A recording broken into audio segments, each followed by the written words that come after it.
écoutez Europe 1, il est 9h30. Le journal des médias avec Thomas Joubert. Bonjour Thomas. Bonjour, à la une ce matin, plus belle la vie en prime pendant les JO d'hiver sur France 3. Un ancien candidat de la Starac se présente au municipal et Benjamin Castaldi nous parle de son nouveau jeu sur Gulli. Et on commence donc avec Plus belle la vie qui va faire son retour en prime sur France 3 pendant les Jeux Olympiques d'hiver. Les épreuves des JO occuperont largement les antennes de France Télé à partir du 7 février, notamment tous les soirs à 20h sur France 3 à la place de Plus belle la vie. Mais pour ne pas fâcher les fans du feuilleton, la chaîne a décidé de consacrer 2 prime time aux épisodes qui ne pourront pas être diffusés à leur horaire habituel. Le mardi 11 et le mardi 18 février, les téléspectateurs auront donc droit à 5 épisodes de Plus belle la vie à la suite à partir de 20h45. Des épisodes qui ont même été remontés afin de conserver une fluidité dans l'histoire. Régulièrement, les fans de Plus belle la vie protestent contre la déprogrammation de leur série préférée. Pour une fois, France 3 a pris les devants. La programmation prime time également pour Scène de ménage sur M6. Là, ce sera un prime spécial intitulé Tenue correcte exigée le mercredi 12 février à 20h50. Les couples de la série vont préparer la Saint-Valentin.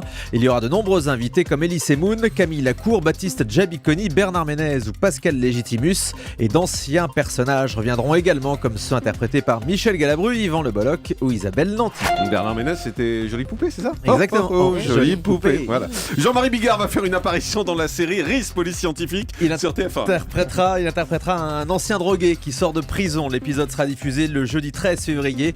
Jean-Marie Bigard qui a également fait ses débuts hier soir sur France 2 dans l'émission Pour tous de Laurent Ruquier. Benjamin Castaldi débarque sur Gulli, ce sera le 14 février prochain. L'animateur va présenter un tout nouveau jeu d'aventure sur la chaîne jeunesse de la TNT. Ça s'appelle Tahiti Quest. Ce sera diffusé en prime time le vendredi soir pendant plusieurs semaines.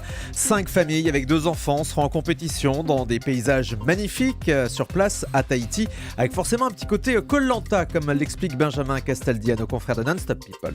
Ça ressemble à Koh-Lanta parce que ne serait-ce que dans le cadre, quand vous mettez des gens sur une plage avec habillés avec de couleurs différentes et c'est vrai des épreuves avec des bouts de bois, des cordes, etc. Ça ressemble à Koh-Lanta. Bon, est-ce que Koh-Lanta ressemble à Fort Boyard? Non. Pourtant, il y a des épreuves avec des cordes, des bouts de bois et voilà, des filets. Il y a eu des petits bobos, des bobos classiques sur un jeu d'aventure. Il y a eu des doigts foulés, il y a eu des petits coups de chaud. Voilà, et il en faut, ça fait partie du programme, on va pas se mentir. Un jeu d'aventure, il se passe rien, c'est pas un jeu d'aventure. Un ancien candidat de la Star Academy se présente aux élections municipales. Mathieu Johan, candidat de la Starac en 2004 et candidat cette fois au municipal à Saint-Lô dans la Manche.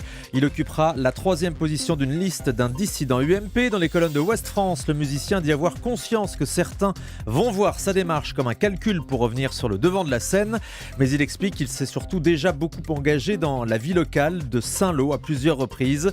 Et décidément, la politique locale attire les anciens candidats de télé, puisque je vous rappelle qu'un ancien candidat de X Factor se présente lui sur une liste Front National à Paris, et un acteur des Vacances de l'amour lui est également candidat sur une liste de NKM dans la capitale. Et à propos des municipales à Paris, les candidats vont débattre sur LCI et Europe 1. Oui, un débat événement entre Nathalie Kosciusko-Morizet de l'UMP et Anne Hidalgo du PS, ainsi qu'avec les candidats du FN, des Verts et du Front de Gauche. Ils seront tous réunis mercredi prochain, le 29 janvier, entre 18h30 et 20h, en direct sur LCI et Europe 1, interrogés par Michel Field et Jean-Pierre Elkabbach, en partenariat avec Le Parisien. Et puis autre débat télévisé pour les municipales du côté de Marseille. Jean-Claude Gaudin affrontera Patrick Menucci au cours d'un numéro spécial de Des paroles et des actes sur France 2. Le Figaro raconte ce matin que Jean-Claude Gaudin ne voulait pas se contenter d'un traditionnel débat sur France 3 Provence-Alpes-Côte d'Azur.